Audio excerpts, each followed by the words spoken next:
Que pensez-vous du voyage d'Emmanuel Macron en Europe de l'Est ? Nous y voilà. Nous y voilà. J'en pense le plus grand mal.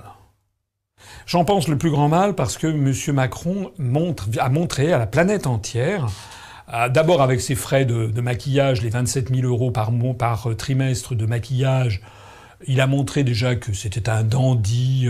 Alors il y a plusieurs mots un peu vieillis en français d'ailleurs. Il y a dandy, il y a gandin, il y a gommeux, c'est des mots du 19e siècle. Il y a Godelureau, voilà, il y a ce genre de, il y a Freluquet, voilà, ça témoigne au 19e siècle. Il y a une langue très riche d'ailleurs chez les auteurs du 19e siècle pour désigner justement quelqu'un un individu comme ça, superficiel, léger, très à la mode, se promenant sur les grands boulevards parisiens au 19e siècle. Vous trouvez ça chez Balzac.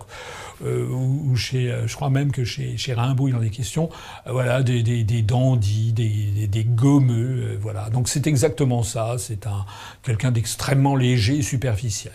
Alors qu'est-ce qu'il a fait ?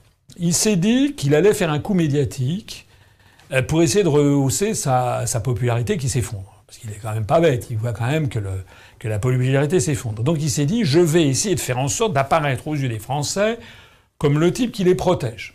Au même moment, d'ailleurs, il est en train de démolir leur droit du travail. Il faut quand même voir la viciosité du personnage. Au même moment où il est en train de retirer les protections des Français, les protections que le Code du travail apporte aux Français, il va en Europe de l'Est sur le thème « Moi, je vais protéger les Français ». Qu'est-ce qui se passe ? Il se passe que les travailleurs détachés, vous savez, je vous renvoie, on a publié, donc je l'ai dit tout à l'heure, un très gros dossier, je ne vais pas le paraphraser ici. Les travailleurs détachés, c'est un système qui a été mis en œuvre suite aux traités européens pour mettre concrètement en action ce qui avait été défini dès d'ailleurs le traité de Rome, qui est le principe de la libre circulation des services. Et donc il a été décidé par une directive de 1996, donc 4 ans après Maastricht, qui a créé l'Union européenne et qui a donc renforcé la pression vers cette Europe fédérale. Eh bien, il a été décidé par une directive de 96 que les travailleurs pourraient aller circuler librement à l'intérieur des pays de l'Union européenne et qu'ils seraient payés au minimum, au salaire minimum, voilà, enfin qu'ils ne pourraient pas être payés moins que le salaire minimum, pour parler précisément. Ils peuvent être payés plus, mais pas moins que le salaire minimum du pays dans lequel ils travaillent. Mais en revanche, les cotisations sociales seraient celles du pays d'origine. Alors ça a permis tous les abus, puisqu'évidemment les cotisations des pays d'origine, que ce soit en Pologne, en Hongrie, en Roumanie, en Bulgarie, etc., sont très inférieures à ce que sont les cotisations en France.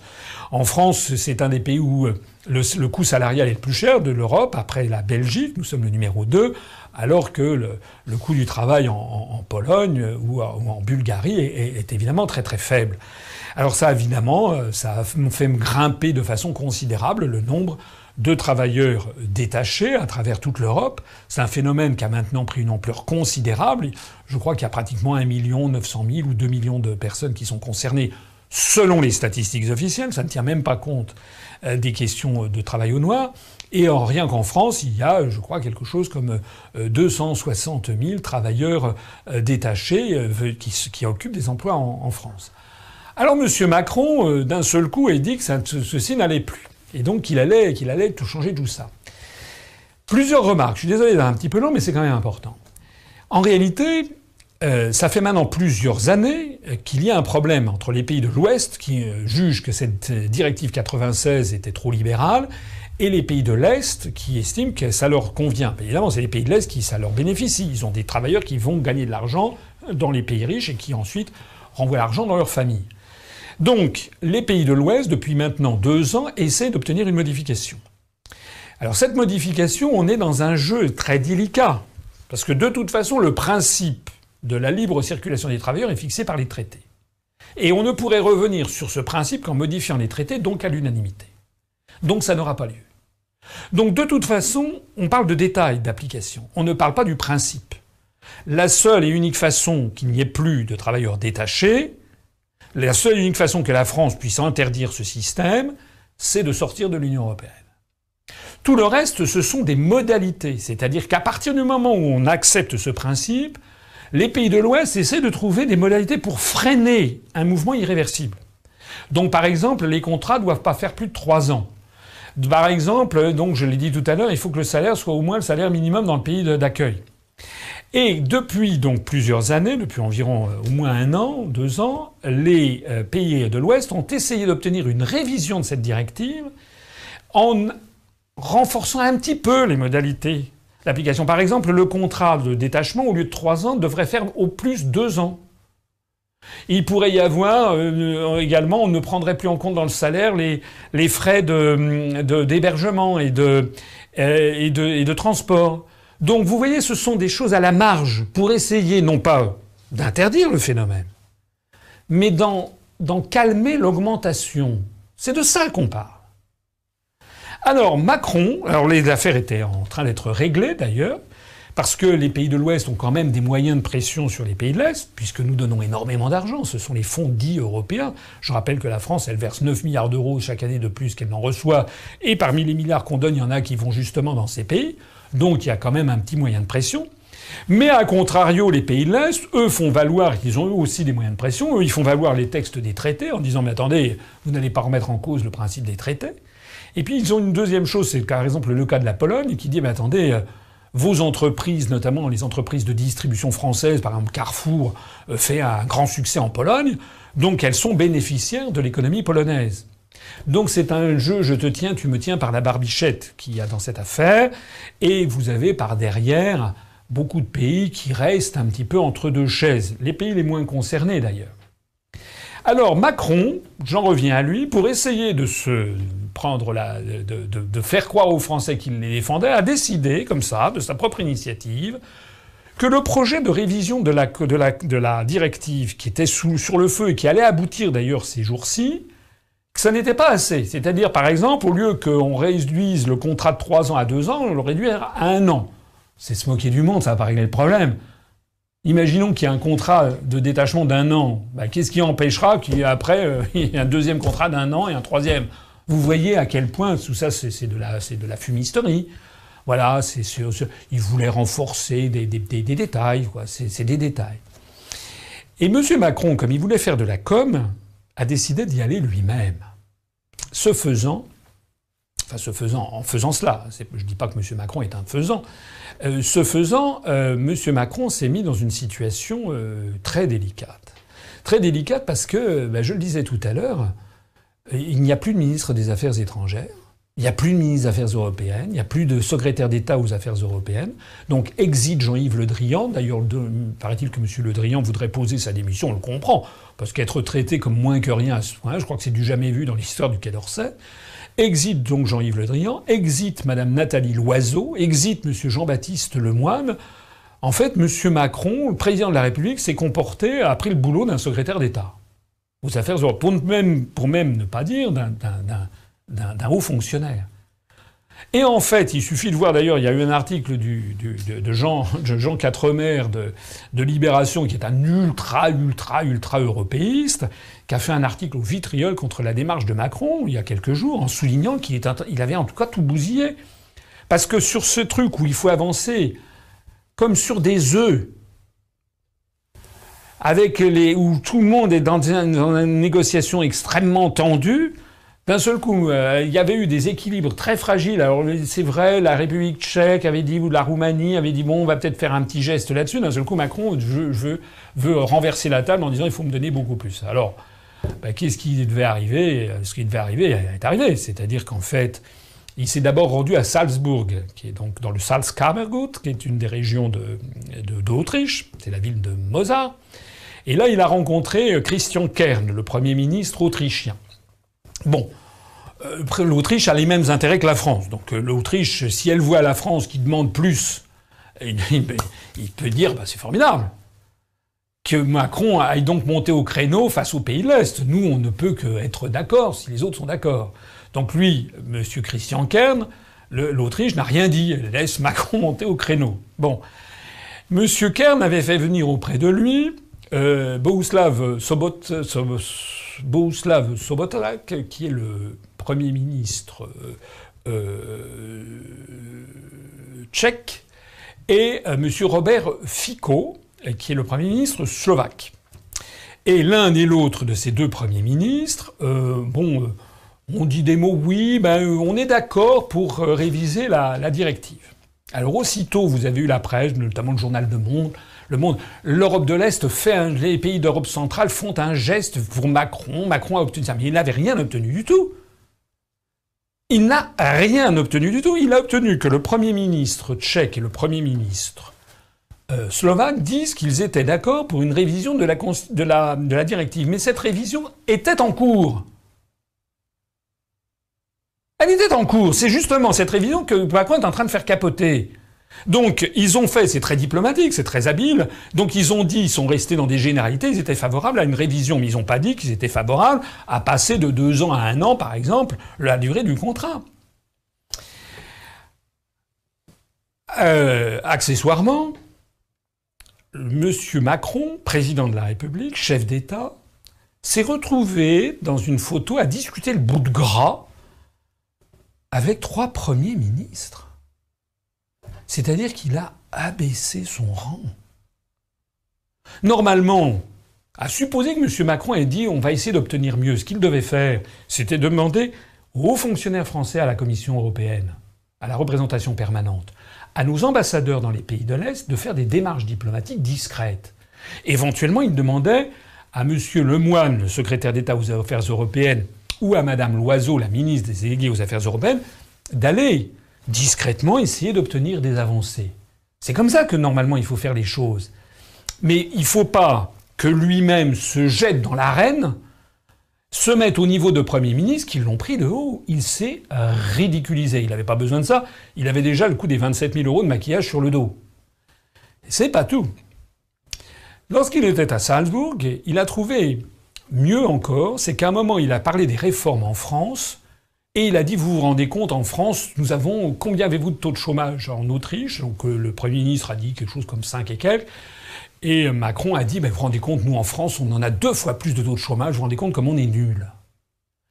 M. Macron, en faisant ça, a violé un principe absolument essentiel de la diplomatie, qui est que l'on n'évoque jamais, un chef d'État ou de gouvernement, n'évoque jamais, jamais au grand jamais, la situation politique intérieure de son propre pays quand il est à l'étranger. Surtout pour en dire du mal. Que pensez-vous, à votre avis? Quelle est la réaction que peuvent avoir le Premier ministre autrichien, le Premier ministre tchèque, le Premier ministre slovaque lorsqu'ils voient le chef d'État français qui vient se mettre à leur niveau en disant, vous savez, qu'est-ce qu'on est nul? Imaginez, est-ce que vous imaginez par exemple Donald Trump ou le président chinois Xi Jinping venir à Paris et discuter le bout de gras avec Édouard Philippe en disant si vous saviez comme on est nul aux États-Unis et en Chine, voilà, les gens ne comprennent pas. Dans la planète entière, les gens ne comprennent pas. Ça n'est pas tout. C'était le début d'une série de gaffes, de bêtises, d'erreurs diplomatiques de débutants. Après cette affaire-là, M. Macron s'est rendu en Roumanie. Alors en Roumanie, il a été reçu par le président roumain qui s'appelle Klaus Iohannis, qui n'est pas un nom roumain d'ailleurs, il fait partie, ses parents étaient de la minorité allemande vivant en Roumanie. Alors il se trouve, bon ça c'est comme ça, il se trouve que M. Macron n'est pas très grand, il a à peu près la même taille que celle de M. Hollande et de M. Sarkozy, décidément. Ils ont loin d'avoir la stature de Charles de Gaulle. Et il se trouve, bon, c'est pas de sa faute, mais il se trouve que Klaus Iohannis, lui, est un géant. Enfin, alors ça a donné cette photo un petit peu rigolote, où on voit Macron qui est là, voilà, face à une force de la nature. Là, ça a été rebolote. C'est-à-dire que le président roumain a dit oui, il était tout à fait d'accord pour une révision de la directive. Alors vous avez eu RFI, Radio France Internationale, vous avez eu Le Monde qui a dit oui, encore un succès de Macron. Mais c'était pas du tout un succès. Klaus Iohannis, au contraire, a envoyé un vent, puisqu'il a dit la seule chose que je ne veux pas qu'on touche, c'est le statut des chauffeurs routiers. Or, il se trouve que, s'agissant de la Roumanie, c'est le sujet, justement. C'est-à-dire que Klaus Iohannis, le président roumain, a dit à Macron, d'accord pour une révision, mais ça tout le monde était d'accord depuis 2 ans, donc ça n'avait rien. En revanche, on pas touche aux chauffeurs routiers. Et Macron, qui s'est fait rouler dans la farine, si j'ai bien compris, aurait vaguement promis de dire, mais à ce moment-là, si vous acceptez ça, on va accélérer la libre circulation, le libre établissement des Roumains, il n'y a plus de visa, etc., etc., etc. Et puis peut-être, on vous prendra plus de migrants que vous ne voulez en accepter. Parce qu'il y a ça derrière, dont personne ne parle. C'est ce qui se tranche, c'est que M. Macron, semble-t-il, dirait « Allez, donnez-nous un petit peu plus de migrants, parce que vous, votre population, n'accepte pas. » Donc, nouvelle gifle en Roumanie. Et puis après ça, Macron s'est rendu en Bulgarie. Alors en Bulgarie, là, il a eu affaire à forte personne. Le président bulgare l'a reçu rapidement. Le président bulgare, qui est un ancien pilote de chasse, et qui a d'ailleurs été à la tête de l'armée de l'air et même de l'armée tout court en Bulgarie. Donc lui, quand il s'habille en militaire, c'est du vrai, c'est pas du chiquet comme Macron à Istres. Mais surtout, le président bulgare a fait traiter Macron par son premier ministre. C'est-à-dire, c'est dingue. Là aussi, c'est comme à Salzbourg, Monsieur Macron a été traité par le Premier ministre et qui s'appelle Boyko Borisov. Alors, Boyko Borisov, il faut voir un peu qui c'est. C'est un type qui a fait sa carrière, comment dirais-je, dans ce qui a été une espèce de gendarme d'élite, qui a été dans plus ou moins lié à la police politique, qui... Enfin, c'est même pas seulement une force de la nature. Quiconque connaît la Bulgarie, c'est un pays où il y a toutes les mafias. Enfin, c'est quand même le type. Voilà. Boyko Borisov, c'est quelque chose, quoi. C'est un dur. Il a d'ailleurs créé une société de protection des personnalités. Il protège d'ailleurs l'ancien roi Siméon de Bulgarie, l'ancien Todor Zhivkov, l'ancien dirigeant communiste. Donc c'est un type qui est au centre des réseaux policiers et sans doute pas trop loin de la mafia bulgare. Ce qu'il faut savoir, c'est que la Bulgarie, bon, elle, c'est vraiment le règne des mafias. Alors, face à ça, évidemment, Macron a été un tout petit monsieur face à M. Borisov. M. Borisov a dit la même chose que le Roumain et que les autres d'Europe centrale en disant oui, c'était favorable à une révision. Mais laquelle? Celle qui était en cours ou celle que proposait Macron? Rien. D'ailleurs, ils n'ont pas tranché. Il n'y a eu aucun communiqué. Il n'y a eu aucune avancée précise. Ça n'a été que des mots. En fait, Macron s'est fait balader. Mais Macron a fait encore pire. Il a fait encore pire parce que là, en Bulgarie, il s'est permis de critiquer publiquement la Pologne.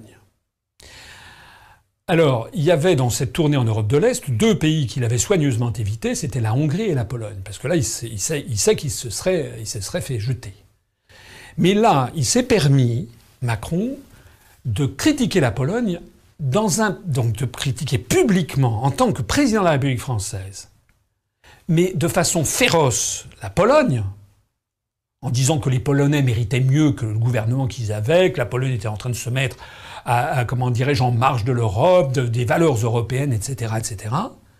Et il a fait pire, puisqu'il a fait ça en Bulgarie, devant le chef des services secrets, là, Borisov. C'est évidemment un impair diplomatique de première magnitude, parce que les Bulgares, évidemment, n'ont aucune envie de se fâcher avec les Polonais. Donc le Bulgare Borisov, il est resté et il savait plus quoi dire, très gêné de cette situation. Mais surtout en Pologne, se faire tancer par le président de la République publiquement, qui plus est depuis la Bulgarie, ça n'a pas passé. C'est alors que la première ministre de Pologne, Madame Beata Szydło, je ne suis pas sûr de bien prononcer, mais je sais que le L barré se prononce W en polonais, donc Madame Beata Szydło a fait une déclaration au vitriol contre Macron. Et là, on est entré dans une crise diplomatique majeure entre la France et la Pologne. Madame Beata Szydło, il faut savoir que c'est une personnalité. Vous savez, les dirigeants des pays d'Europe de l'Est sont des fortes personnalités. Ce sont des gens, c'est pas Macron. Ce sont des gens qui ont été élus à la force du poignet. À la force du poignet tout court, peut-être pour Borisov. Madame Szydło, c'est une femme qui est sortie du peuple, qui est très populaire, et qui a fait sa carrière au sein de ce parti de droite qui s'appelle le PiS, le parti conservateur. Elle a obtenu, lors des élections, des dernières élections, elle a obtenu des scores qui étaient les meilleurs scores de Pologne. C'est une femme populaire. Ça peut plaire ou ne pas plaire à Macron, mais ça, c'est son problème. Normalement, dans la politique internationale, la France, les États reconnaissent les autres États et ne jugent pas les gouvernements. Donc, il y a eu un changement de président de la République et de Premier ministre il n'y a pas très longtemps en Pologne, et Madame Beata Szydło est arrivée. Alors, elle a dit à Macron, elle lui a envoyé dans les gencives un certain nombre de choses, je suis désolé de le dire, mais très bien senties. Elle lui a dit que M. Macron, plutôt que de critiquer la Pologne, ferait déjà mieux de s'occuper du bien-être des Français, et qu'il assure l'économie et la sécurité des Français. Parce que le taux de chômage, effectivement, en Pologne est inférieur à ce qui est en France et la sécurité est supérieure. Et puis par ailleurs, Madame Szydło, la première ministre de Pologne, a signalé un fait absolument irréfutable, c'est qu'elle a dit mais la France c'est pas la France qui dirige l'Europe. Parce que Macron avait attaqué la Pologne en disant c'est pas la Pologne qui va fixer à l'Europe, mais elle a répondu c'est pareil pour la France en substance. Et elle a dit la Pologne est membre est un État membre de l'Union européenne. Exactement comme la France, ce n'est pas la France qui décide, ce sont des décisions collégiales qui sont prises au niveau de la communauté. On en est là. Ça veut dire qu'en fait, M. Macron a fait un voyage épouvantable. C'est-à-dire qu'il a cabré les Polonais, on est en pleine crise diplomatique. Il a indisposé les Roumains et les Bulgares. Il a fait rire sous cap le Tchèque et le Slovaque. Voilà. En Pologne et en Hongrie, M. Macron est désormais tricard. Madame Szydło a dit bon, on comprend qu'il est totalement, c'est un jeune, enfin voilà, il est inexpérimenté, mais il faudrait qu'il fasse attention. Elle l'a pris de haut.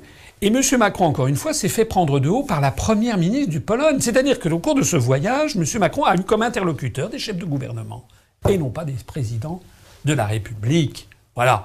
Donc la situation, on en a vu d'autres, comme m'aurait dit De Gaulle. Mais franchement, cette tournée en Europe de l'Est, vous avez vu d'ailleurs que les médias ont quand même jeté assez rapidement un voile pudique sur cette affaire. En fait, M. Macron a tout faux. Il a insulté la France et les Français depuis Salzbourg, en violation de toutes les règles diplomatiques. Il a insulté les Polonais depuis la Bulgarie, en violation de toutes les règles diplomatiques. En fait, il n'aime pas les Polonais, il n'aime pas les Hongrois, il n'aime pas la façon dont réfléchissent les Français, il n'aime pas non plus les Britanniques qui ont voté pour le Brexit. En fait, M. Macron, il aime qui, d'ailleurs? Il est pourquoi, au fait? En fait, il a un problème, comme tous les euro-atlantistes, avec la démocratie. Il a aussi, et je terminerai par là, un problème avec la culture générale. Je le disais tout à l'heure, il ne savait pas qui était Cassandre.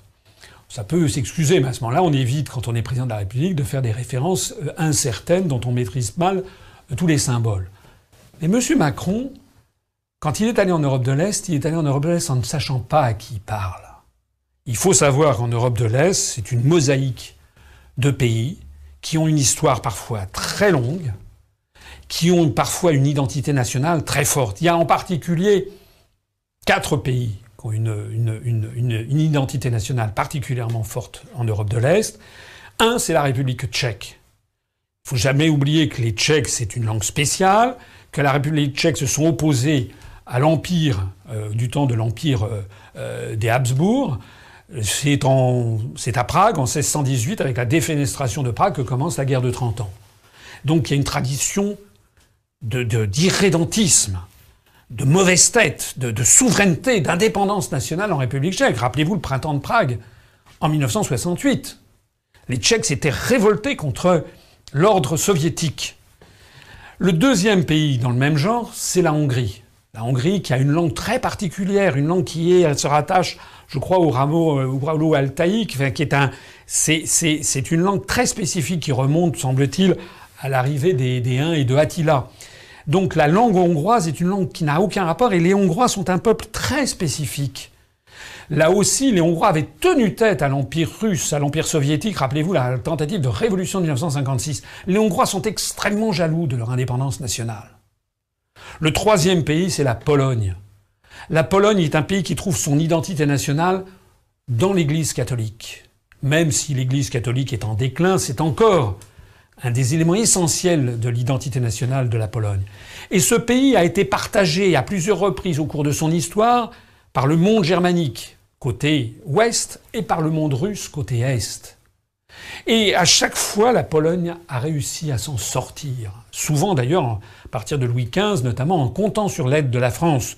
On se rappelle le tsar, je ne sais plus lequel, je crois que ça devait être plus ou moins Nicolas Ier ou Alexandre II, qui avait été apostrophé par un Français au moment où la Pologne avait disparu de nouveau, en disant Vive la Pologne, monsieur ». En fait, les Polonais jugent que l'attitude de la France est une trahison à leur égard. Mais les Polonais, rappelez-vous, je citais Prague 1968, je citais Budapest 1956, il faut citer Gdansk 1980. Rappelez-vous que le début de l'effondrement du camp soviétique, ça a été Solidarność, ça a commencé en Pologne. Voilà les États auxquels Macron se confronte. Et puis le quatrième, qui est un peu différent, c'est la Roumanie. Différent parce que c'est un peuple romain. Enfin, cette partie de l'Europe a été conquise par l'empereur Trajan au début du IIe siècle après Jésus-Christ, donc sous l'Empire romain, et ce qui a donné la langue romaine, la langue roumaine, qui est une langue d'origine romaine. Il y a beaucoup le roumain ressemble un petit peu au français. On y trouve des mots qui ont la même racine latine. Donc la Roumanie est un isolat aussi au sein des pays de l'Est, avec son côté roumain. Quant à la Bulgarie, je ne le mets pas dans le même sac. La Bulgarie, c'est un autre cas. C'est un pays qui a de Slaves qui ont embrassé l'Église orthodoxe tardivement, avec une église autocéphale à Sofia, une église. Et les Bulgares ont toujours été très très proches des Russes de cette histoire et très opposés à la fois aux Grecs et aux Turcs.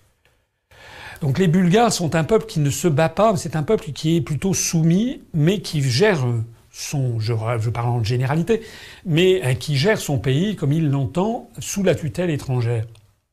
Donc les Bulgares, l'attitude de tous les dirigeants que M. Macron a rencontrés ou n'a pas rencontrés a été tout à fait conforme à l'histoire de ces différents peuples. Voilà. Excusez-moi d'avoir été un petit peu long, mais je voudrais quand même insister sur ce que je viens de dire. Parce qu'être chef d'État, ça ne s'improvise pas. Un chef d'État, c'est quelqu'un qui doit défendre les intérêts de sa nation, qui doit avoir une excellente connaissance de l'histoire nationale, mais qui doit avoir aussi une bonne connaissance des peuples et des civilisations étrangères.